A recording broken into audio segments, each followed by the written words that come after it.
Welcome to the next video. If you are watching sequentially, this is 2 videos after the premiere of the Sunday vlog, trying something different, and on Tuesday, just putting that little film up by itself. And you'll notice the title says, Why I Make Videos. And I wanted to do just a little bit of a process video with you about what it feels like on my end, and why I said in that last video that that was the best. That was everything I have. And deep breath, good time for a deep breath, is that,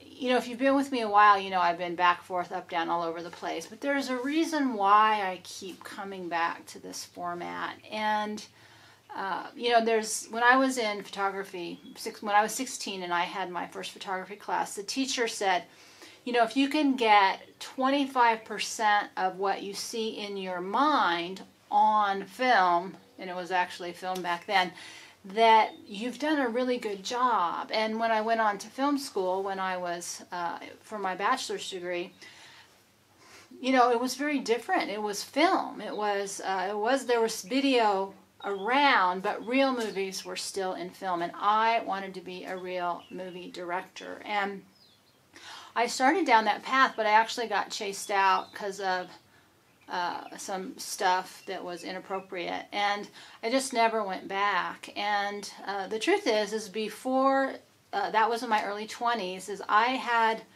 very few people skills. I was before social work. It was before any kind of, you know, therapy experiences, things like that. And I didn't really know how to navigate Hollywood. And Hollywood is like a shark pit. And when I was a young girl there, if you were young, you didn't count. Now, when I got old enough to no longer be a young girl, I remember that was when John Singleton came forward and had that Boys to Men, I think, or Boys Don't Cry, and he was 23, and that's when Hollywood and being young got very cool. And I'm like, how did I go from being too young to being too old in about 8 years? But that is exactly what happened.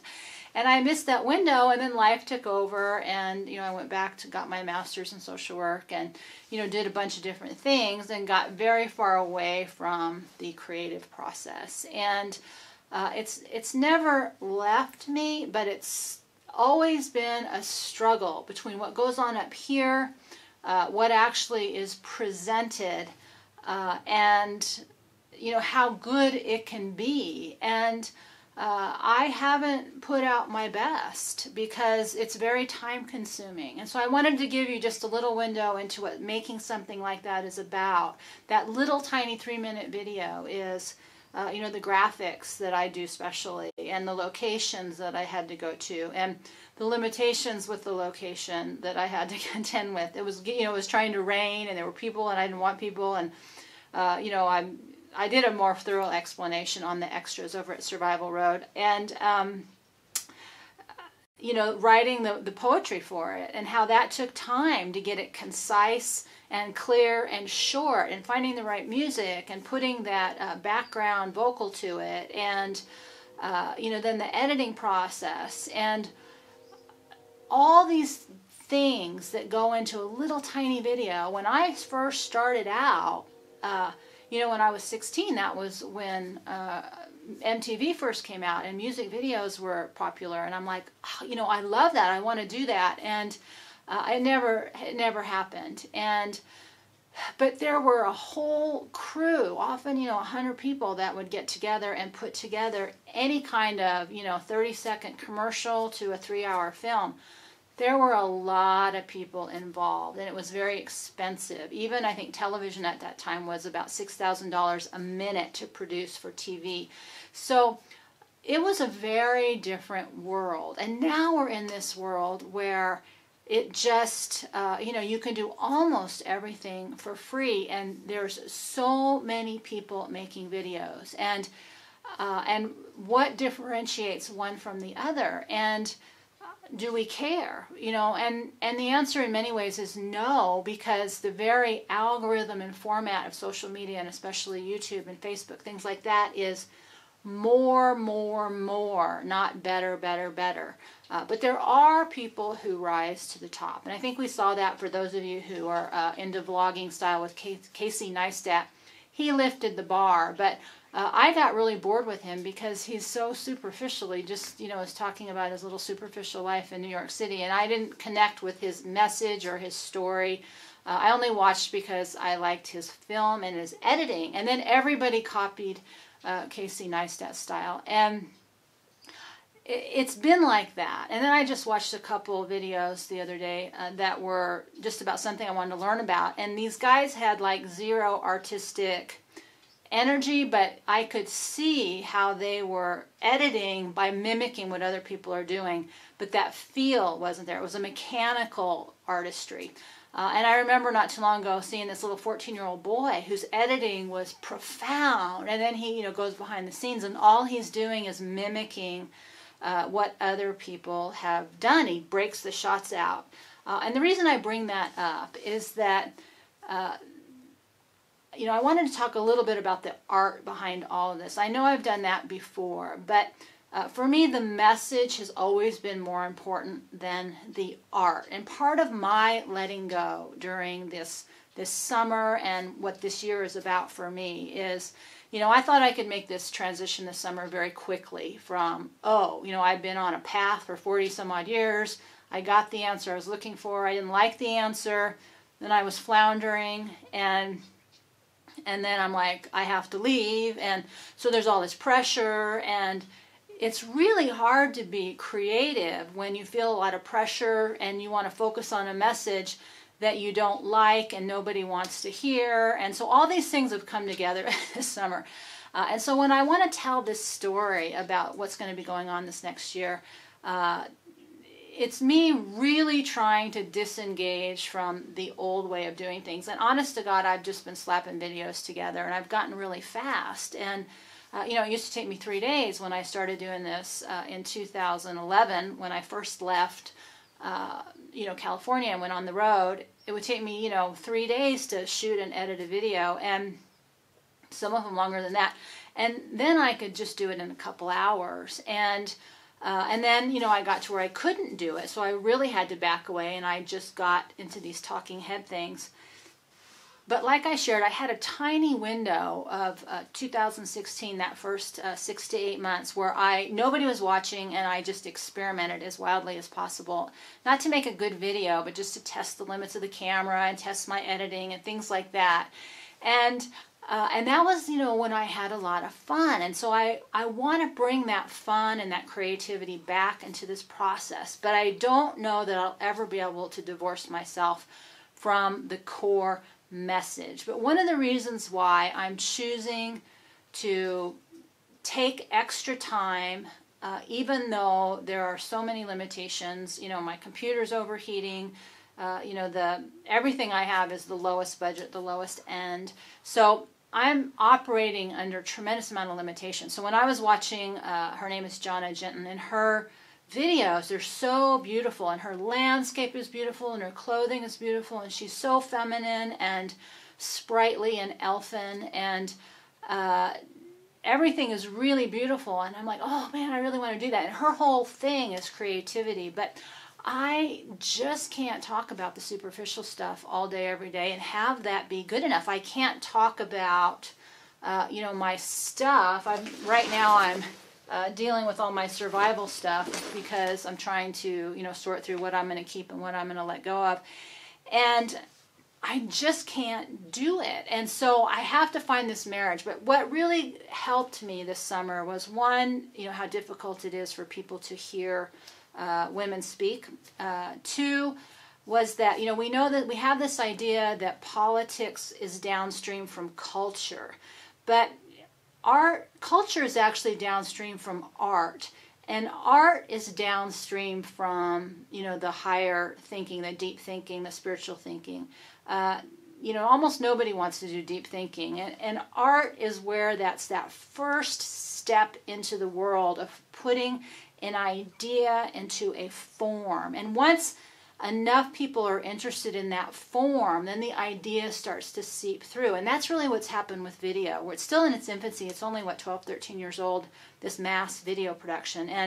And so we're just experimenting in such a way that the form is finding its way to allow real messaging to come through. And eventually, that will grow and culture will start to shift one way or the other, because there's also this tremendous push for, when I made that video, I talked about protecting beauty and shielding innocence.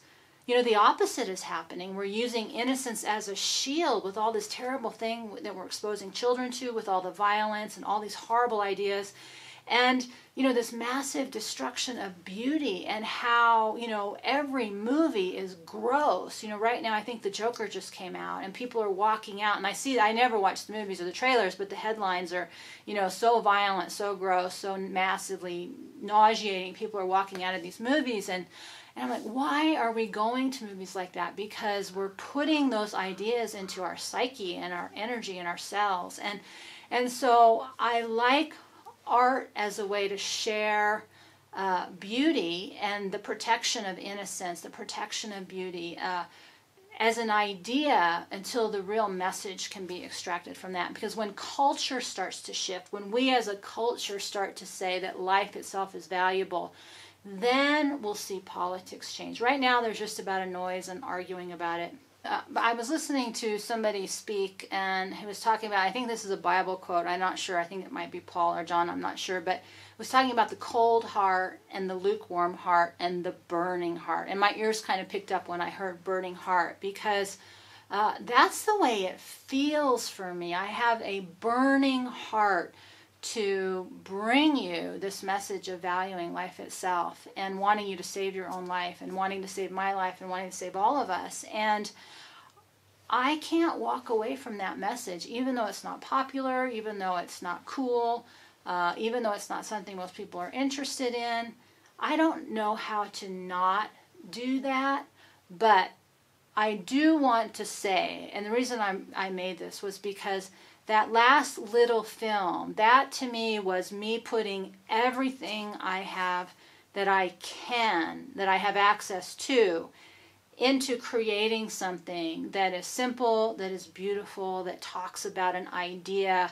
And when I say wild, I mean undomesticated, uncontrolled. I like feral too. Nobody can own me. I'm responsible for myself. I get to choose how I want to live, who I want to be with, what I want to do. There's no rules. I'm not afraid of living itself. I'm not afraid of putting myself out there. I'm not afraid of whatever may come and collapsing in the face of it. And I might, because we all have our breaking point. But that to me was the essence of what I'm trying to share with you, with the limitations that I'm operating under. So I loved making that video, and I want to do more of that, but it's incredibly time consuming. It's very resource heavy, in that I'm integrating a lot of different things. I don't even know if I'll be able to do it once I leave this place, because there's so many components to it, or if my equipment will hold up. But it gave me a moment where I could say, I can do this. I always say, just imagine if I had a budget and a crew and some time. But, right now the push is on more, more, more. You can't get views, you don't get into the algorithm unless you produce. And I'm trying to make that decision to step back and let go and try to focus on quality. So in a wild, over explanation after I said I wouldn't explain. But the way I'm trying to balance that is to do some repetition. So I'm not making 3 or 4 vastly different videos each week. That's impossible. So I'm going to try to do themes, with the vlog being the comprehensive theme. Maybe something like this where I share a little bit about what's going on with me, and maybe the standalone film by itself. And then in the extra section, like this week for the extra Survival Road, I did a behind the scenes where I played the vlog and I told you what was actually going on with the snake and the location and things like that, versus what you see and what's happening and what's really going on.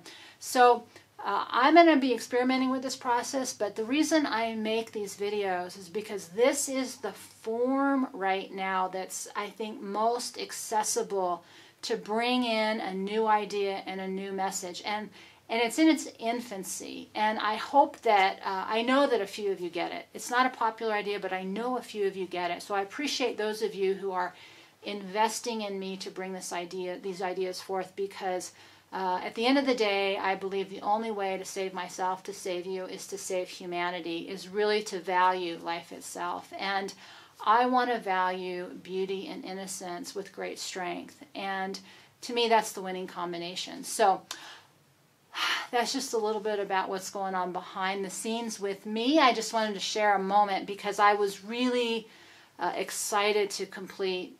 I was excited to see that I could do something that, to me, I really liked. It'll always be able to be better, but it's hard to get everything pulled together in one way when you're trying to do it all by yourself in a crunch time with little resources. So I just wanted to give myself a little pat on the back and say that I appreciated it, that I could do it in myself. I appreciated those of you who actually connected with the idea and got something from it and could see that that's what this world needs more of, is beauty and strength, not more, grotesque perversion kinds of stuff. So that's what we're doing here. So we're going to take a deep breath. I'm going to say I'm really happy that you're joining me on this journey. It's an internal journey. Oh, and it's a stuff journey. It's always about the stuff. Eventually the stuff will get sorted and I will be able to take my next steps. But deep breath, my friends, and I will see you next time.